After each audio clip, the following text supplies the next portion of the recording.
Eluf ta' pazjenti li jbatu minn kundizzjonijiet gastroenteroloġiċi ser ikunu trattati b'mod iżjed effiċjenti fl-Isptar Mater Dei permezz ta' twaqqif ta' dipartiment ġdid li ser ikun speċjalizzat fuq il-Gastroenteroloġija u l-Immunoloġija. F'kummenti ma' TVM News, il-Ministru tas-Saħħa ġewwet Bela qal li d-Dipartiment ġdid mistenni jnaqqas b'mod konsiderevoli l-ħin ta' stennija għal pazjenti u jrendi iżjed preċiżjoni fl-istadji ta' trattamenti minn prevenzjoni għad-dijanożi u l-kura.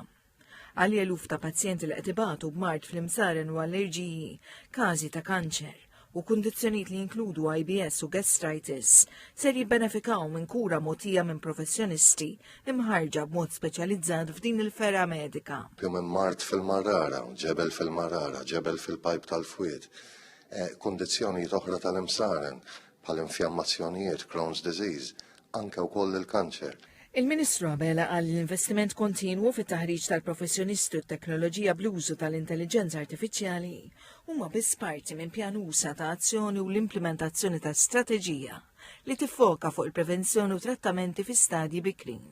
Il-pjan tal-Gvernu li kull ma jmur inżidu il-programm ta' screening għal kanċer tal-musrana. Dawn in-nies li llum qegħdin miġburin hawnhekk huma l-ispeċjalisti li jieħdu ħsiebna meta jinqala dat tip ta' mart.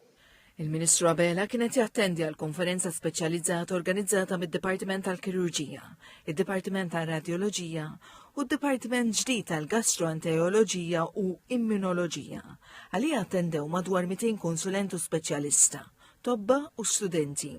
Flimkien, huma qarblu l-konklużjonijiet ta' studju riċerki lokali u internazzjonali bil-għan li japplikawhom għal każi lokali.